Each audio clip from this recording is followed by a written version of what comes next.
जय हिंद साथियों। आज हम लोग एक बहुत ही महत्वपूर्ण इन्फॉर्मेशन के ऊपर डिस्कस करने वाले हैं। इसके पहले जो मैंने एक वीडियो डाला था बीएससी नर्सिंग के ऊपर कि बीएससी नर्सिंग क्या है, किन बच्चों को करना चाहिए, किन बच्चों को नहीं करना चाहिए, इस तरह की उसमें सभी जानकारी हमने जब दिया तो कई बच्चों का सवाल था कि सर जी यूपी से अगर हम बीएससी नर्सिंग करना चाहें तो कैसे करें, उसका पूरा जानकारी दे दीजिए।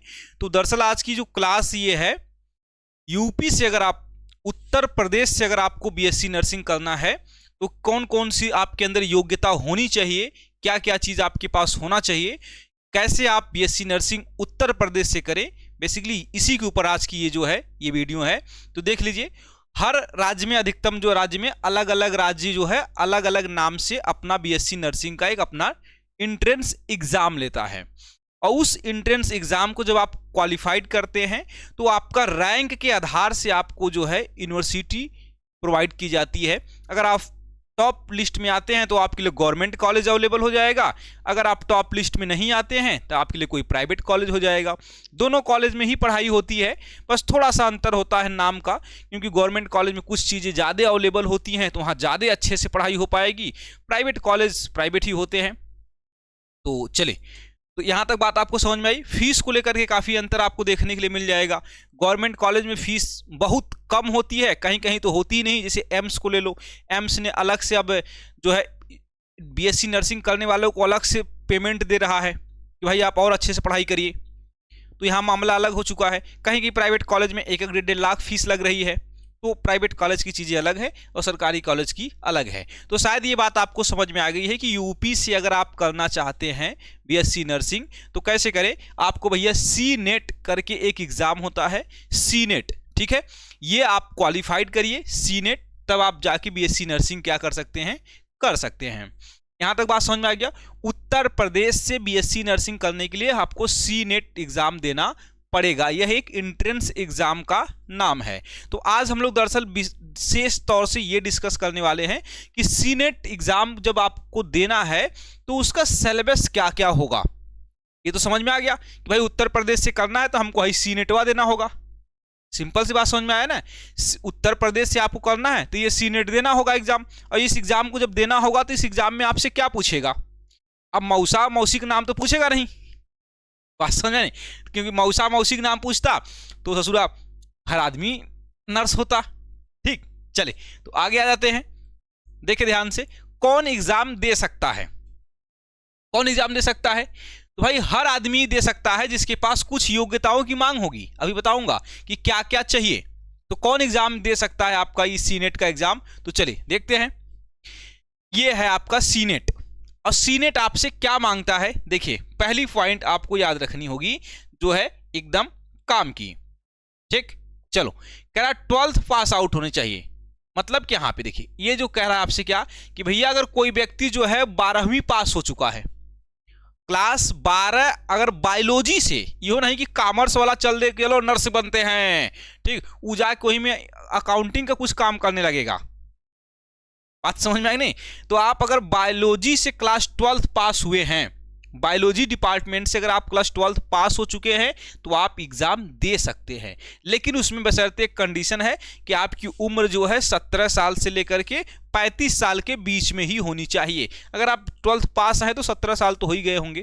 ठीक, चले, तो ये पहला कंडीशन समझा दिया कि भाई 12वीं पास, और कौन सा 17 से 35 साल के अंदर वाला। इन्हें कि 35 साल के बाद बुढ़ौती में चल दिए नर्स का तैयारी करने, तो बुढ़ौती में तुमको नर्स का जरूरत है और तुम जाओगे बुढ़ौती में तैयारी करने नर्स का। बात समझ में आई नहीं, तो ऐसा नहीं है। ठीक, चलिए आगे देखिए। अगर जो बच्चा क्लास 12th में पढ़ रहा है, बात समझ में आई नहीं, जो बच्चा क्लास 12th में पढ़ रहा है, मतलब कि आप अपियरिंग पे भी इस फॉर्म को भर सकते हैं सीनेट के। तो ये हम 12 में हैं और हमको इसी साल 12 पास भी करना है और इसी साल एग्जाम देके फिर आगे नर्स में हिल जाना है। तो आप अपियरिंग वाले भी बच्चे ध्यान दें, वो भी फॉर्म भर सकते हैं और वो भी एंट्रेंस एग्जाम को दे सकते हैं। आप तुरंत एंट्रेंस एग्जाम दीजिए, 12th इधर से निकल जाएगा, फिर तुरंत आप उधर इंटर कर जाइए, आप सीधा, आपका गैप नहीं होगा। चलिए आगे देखते हैं। और एक खास बात जो है, यूपी से गवर्नमेंट कॉलेज अगर आपको चाहिए तो बच्चा जो, एक इंपॉर्टेंट बात समझिएगा, स्टूडेंट जो होता है पास आउट होना चाहिए कहाँ से, यूपी से ही। 12th की बात कर रहे हैं, 12वीं जो है वो जो है कहाँ से पास होना चाहिए, यूपी से ही पास होना चाहिए। अगर यूपी से ही वो पास है और यूपी का ही निवासी है तभी उसको गवर्नमेंट कॉलेज प्रोवाइड किया जाएगा, अन्यथा उस बच्चे के लिए गवर्नमेंट कॉलेज प्रोवाइड नहीं किया जाएगा। ये अपना एक नियम है। पास में अगर गवर्नमेंट कॉलेज आपको यूपी में लेना है तो भैया आप यहीं की निवासी होने चाहिए, और दूसरा कि आप यहीं से किसी बोर्ड से जो है आप यूपी से 12th पास किए हों, 12वीं आपकी पास होनी चाहिए, ठीक, यूपी से। आगे देखिए कंडीशन अगला क्या करा है कि भाई 12th तो होना चाहिए। कौन से स्ट्रीम से? बायो से। ऐसा नहीं कि मैथ वाला चल दिया, चलो रे अल्फा बीटा गामा डेल्टा लगाते हैं मरीज के अंदर। भैया अल्फा बीटा गामा डेल्टा वो नहीं वाला कर सकता है, ठीक है। तो मैथ के बच्चे जो है ये नहीं कर सकते हैं, ये भी आप याद रखेंगे। आगे देखिए क्या कह रहा है अगली बात। एज की बात हमने कर दिया, पहले बता दिया कि भैया एज कितना होना चाहिए। तो 17 साल से लेकर के 18 साल के बीच का आपको एज की रिक्वायरमेंट होती है। चलिए 17 से लेकर के 35, 18 नहीं, 17 से लेकर के 35 साल की रिक्वायरमेंट होती है। आप सबके लिए एक बहुत ही इंपॉर्टेंट चीज़ है, अगर आप हमारे साथ और हमारी पूरी टीम के साथ मिलकर के आपको CUT का एग्जाम देना है, अगर किसी बढ़िया यूनिवर्सिटी से जाकर के आपको ग्रेजुएशन करना है तो आप जुड़ सकते हैं CUT 2025 के लिए। एकदम बाकायदे एक बहुत बेहतरीन टीम के साथ अच्छे से एक एक चीज़ को पढ़ाने की हम लोग कोशिश करेंगे, और वो हर चीज़ पढ़ा देंगे जो CUT एग्जाम में आएगा आपकी। तो अगर आप CUT एग्जाम की तैयारी करना चाहते हैं तो आप इस नंबर पे कॉल करिए, इन्फॉर्मेशन लीजिए और आप इसमें ज्वाइन हो सकते हैं। उसी के साथ साथ अगर आप BSc नर्सिंग करना चाहते हैं, जिस बच्चे का इच्छा ही हो कि नहीं हमको नर्स बनना है, ठीक, तो वो बच्चा BSc नर्सिंग का भी कोर्स ले सकता है। BSc नर्सिंग में आ जाइए, उधर भी जम के पढ़ाया जाएगा आपको, और पूरी जितना आपका सिलेबस है वो हर एक चीज़ बाकायदे आपको कर दिया जाएगा। जो जो चीज़ें रिक्वायरमेंट होती हैं कि जिन चीज़ों के जरिए आप बढ़िया से तैयारी कर सकें, PDF चाहिए, नोट्स चाहिए, बढ़िया क्लास चाहिए, वो सारी चीज़ें आपके लिए अवेलेबल कराई जाएगी। तो आप ये 2 कोर्सेज हैं, अल्फा CUT करके जो YouTube चैनल है उसी पे आपको देखने के लिए मिल जाएगा, आप इसको ज्वाइन कर सकते हैं अपनी तैयारी को बेहतर करने के लिए। चले तो अगली बात आते हैं, ये तो रही हमारे काम की बात और आपके काम की भी बात। चले तो अब बात कर लेते हैं कि पेपर पैटर्न कैसा होगा।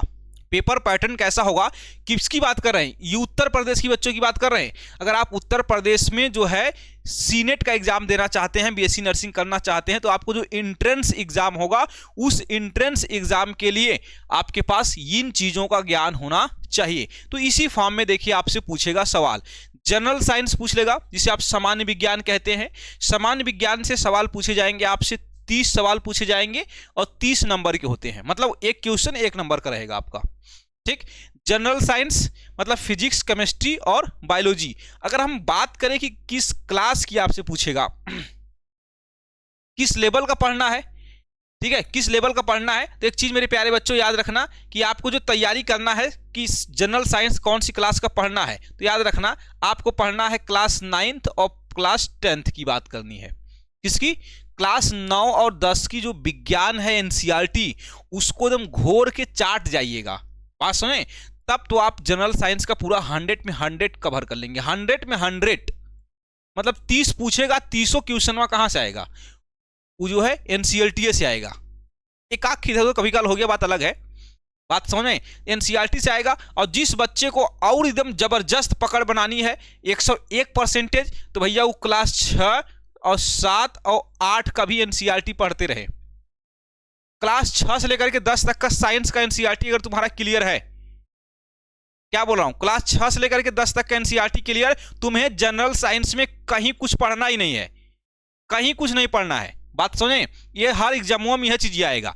6, 7, 8, 9, 10 ये तुम तैयार कर लो, 5 क्लास के साइंस सब हो गया। किसी भी जनरल एग्जाम जब जहां बैठोगे दोगे और उसमें जनरल साइंस जो पूछेगा वो यहीं से पूछेगा, यहीं से पूछेगा। तो भैया पहली चीज तो आपको जनरल साइंस में बढ़िया पकड़ होना चाहिए, बढ़िया से आपको फिजिक्स केमिस्ट्री 10 तक का तो आना चाहिए, और उसके साथ बायोलॉजी तो बाकायदे आना चाहिए, क्योंकि भैया नर्स के बनने जा रहे हो। बात समझे।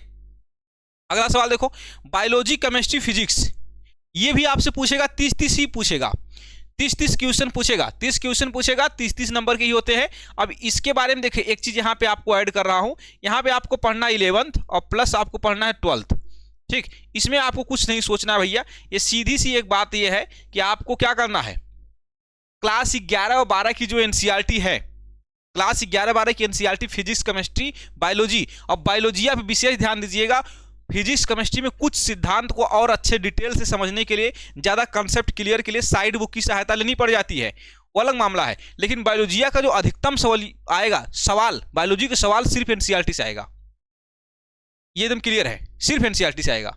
तो सिर्फ एनसीईआरटी पर ध्यान देना है, बात समझ में, बगल वाली के ऊपर ध्यान नहीं देना है, सिर्फ एनसीईआरटी पर ध्यान देना है, क्योंकि नर्स बनना है, बात समझें।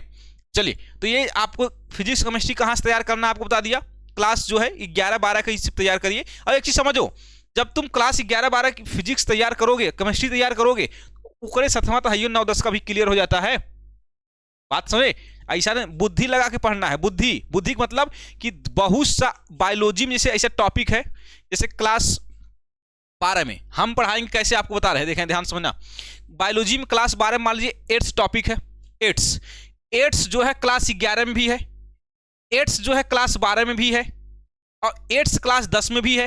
तो हम तीनों जगह तुमको अलग अलग तो पढ़ाएंगे नहीं, एक ही बार एड्स का टॉपिक ले लेंगे और उस क्लास 12 का भी कंप्लीट कर लेंगे उसी में, और उसी में 11 का भी कंप्लीट करेंगे, और उसी में क्लास 10 का कंप्लीट कर लेंगे। तो एक बार क्लास में तीनों जगह का एड्स खत्म, ऐसे पढ़ना है। ऐसा नहीं कि क्लास 10 का किताब खोल को मेट्स पढ़ लिए, फिर बंद करके नोट्स बना के फिर 11 खोल लिए, ऐसा नहीं, एक बार में कंप्लीट। ऐसे ही बहुत सी बीमारी पढ़ना है हम लोगों को, वो बीमारी 12 में भी रहेगा, मलेरिया जैसे एग्जाम्पल ले लो, मलेरिया 12 में भी है, 10 में भी रहेगा, ग्रहों में रहेगा। तो अलग अलग पढ़ेंगे नहीं, एक ही बार पढ़ेंगे पूरा कंप्लीट, बात समझ में। इस तरह से पढ़ना है। जैसे कोशिका पढ़ा रहा हूं, तो कोशिका जब पढ़ोगे तो क्लास 7 में भी शायद है, और क्लास 8 में भी थोड़ा थोड़ा, तो वहां का पूरा इन्फॉर्मेशन अब क्लास 11 में कोशिका मजे का है, तो एक इकट्ठा वहां से पूरा पढ़ लेंगे। ऐसे पढ़ना है, तब जाके तुम सिलेबस कवर पर कर पाओगे। नहीं तो पता चला कि एक एक किताब पढ़ रहे हो ऐसे, भैया तो हो गया। तैयारी करने का भी एक नियम होता है, बात समझे। तो इस तरह से इसको आपको तैयार करना है। फिर इंग्लिश की अगर बात करें, तो भैया इंग्लिश देख रहे हो क्या नंबर का रहा है, 40 नंबर का है। मतलब इंग्लिश काफी डिमांडिंग चीज है। और भैया मेडिकल फील्ड में जा रहे हो, मेडिकल फील्ड में संस्कृत और हिंदी से काम नहीं चलता है, चलता हुआ काम है अंग्रेजी से। तो आपके पास चाप के अंग्रेजी का भी ज्ञान होना चाहिए। किस चीज का, ग्रामर का होना चाहिए, बात समझ में आई नहीं।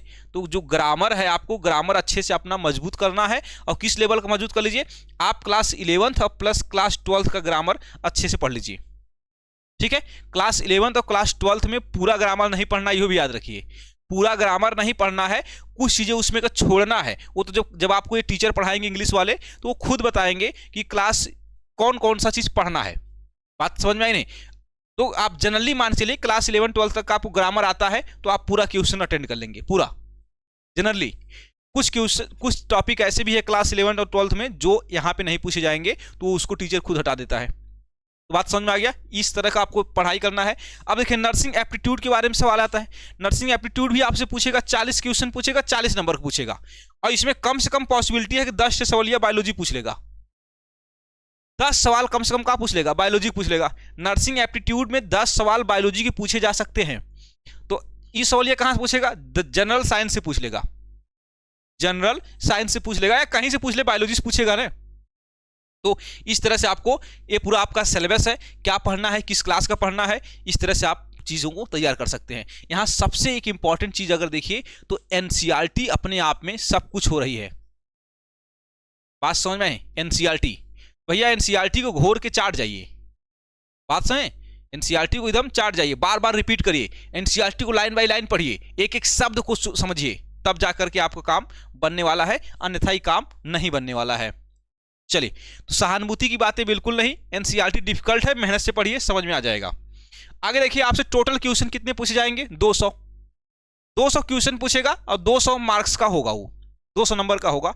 अब आगे देखते हैं, पेपर क्या होगा, बाइलैंग्वेज होगा। बाइलैंग्वेज मतलब कि आपकी जो अपनी भाषा है उस भाषा में भी सवाल पूछेंगे, और अंग्रेजी भी कंपलसरी में दे देंगे। अंग्रेजी में भी सवाल रहेगा, जैसे आपने चुन लिया है हिंदी इंग्लिश, तो हिंदी इंग्लिश में आएगा। आपने चुन लिया मराठी इंग्लिश, तो मराठी इंग्लिश में आ जाएगा। तो मतलब आपके लिए 2 लैंग्वेज पेपर के लिए मिलेगा, और नो निगेटिव मार्किंग इसमें नहीं रहेगा। ये आपके लिए फायदेमंद है, मतलब आप तुक्का भी मार सकते हैं, बात समझ में नहीं। चलिए, तो आज की रही बात ये हमने पूरी कोशिश की है कि आपको सी नेट से संबंधित हर इन्फॉर्मेशन को दे दे जो आपके काम की है। और फिर भी अगर किसी प्रकार का आपके मन में कोई डाउट है तो आप कमेंट कर दीजिएगा, डाउट मतलब कमेंट बॉक्स में। हम आपके डाउट का जवाब देने की कोशिश करेंगे अगर आपका डाउट जेन्युइन रहा तब, क्योंकि निरर्थक सवालों का जवाब नहीं दिए जाते हैं तो हम नहीं देंगे। सीधी बात, नो बकवास। चले तो मेरे प्यारे बच्चों, यहां तक बात समझ में आ गया। फिर मिलते हैं नेक्स्ट वीडियो में किसी नई चीज के ऊपर डिस्कस करते हुए। धन्यवाद आज का आपका।